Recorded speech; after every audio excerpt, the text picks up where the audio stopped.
Hola, ¿qué tal? Espero que te encuentres muy bien el día de hoy. Hoy vamos a explorar la relación que se establece entre la teoría del Big Bang y mi teoría de que el tiempo y el espacio son objetivos, ¿cierto? ¿Qué es lo que vamos a analizar aquí? Vamos a analizar cuál es la situación que nos dice la física o la ciencia respecto al Big Bang y lo que nos puede decir la filosofía sobre esa interpretación que tiene el Big Bang y cuál sería el problema y cómo podemos darle una correcta viabilidad o un enfoque crítico bastante interesante a esa teoría.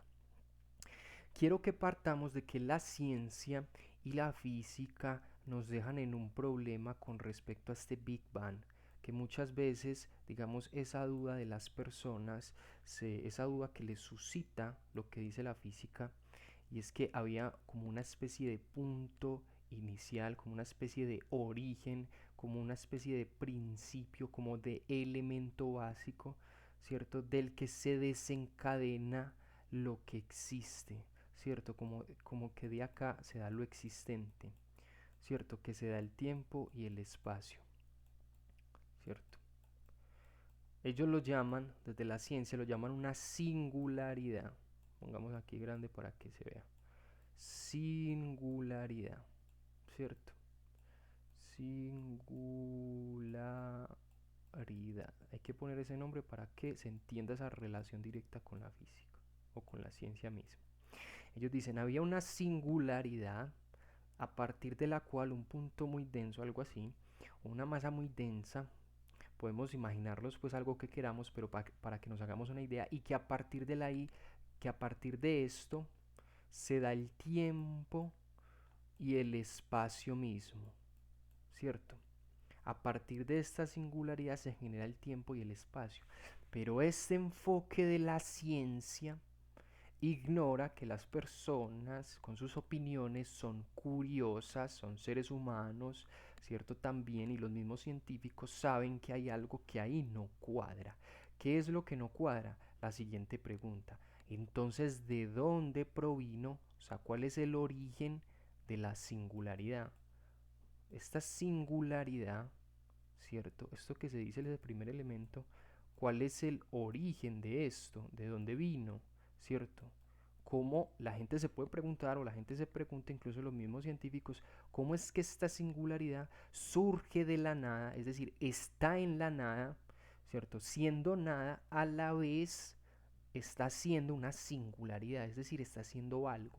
Como supuestamente de la nada, en la nada, hay una singularidad, ¿cierto? Cómo esa contradicción ahí se resuelve y de ahí luego al explotar se da lo existente. Miremos que esto representa un problema. Ese enfoque de la singularidad termina cayendo en un problema contradictorio, ¿cierto? ¿Por qué? Porque dice que no había nada, pero sí estaba en la nada la singularidad que dio sentido a la realidad. Entonces uno dice, ¿cómo así que no siendo algo, hay una singularidad que luego le da sentido a lo existente que constituye el tiempo y el espacio? Un argumento que nos puede servir aquí interesante para entender el problema de esta teoría con el Big Bang es que es lo que dice, por ejemplo, Fernando Sabater en su libro Las preguntas sobre la vida.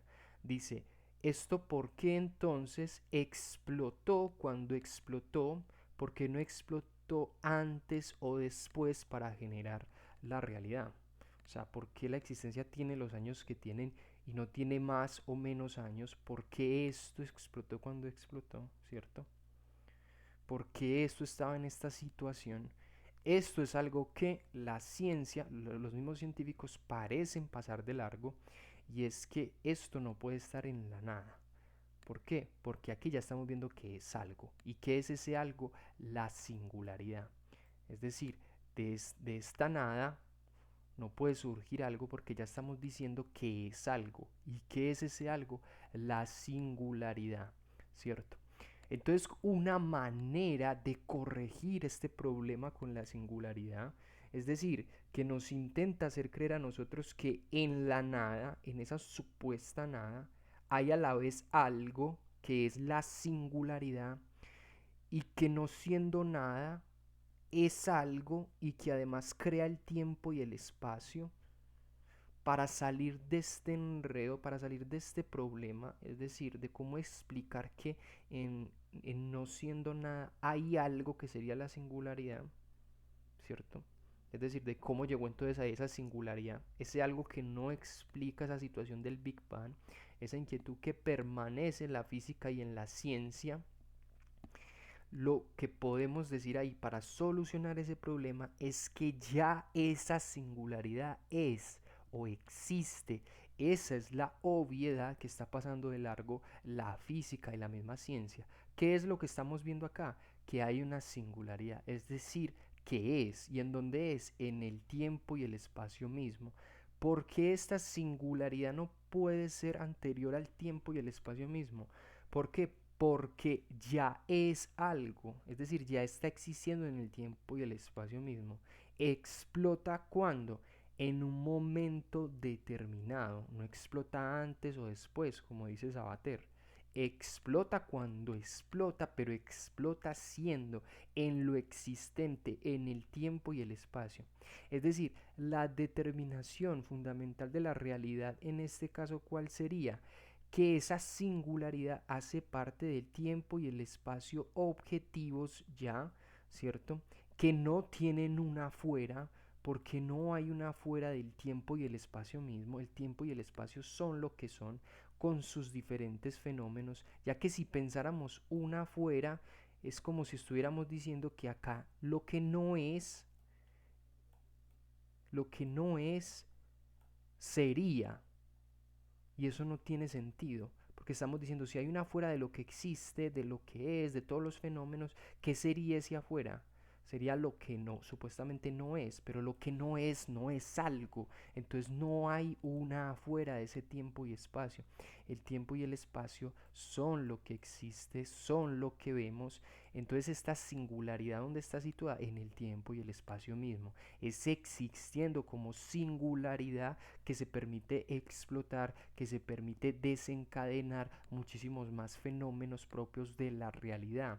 Pero eso qué está mostrando, que en ese sentido las determinaciones fundamentales de la realidad están apuntando a que había un tiempo y un espacio de manera objetiva. ¿Por qué? Porque le estaban permitiendo ser a la singularidad, a que existiera, a que se diera esa singularidad.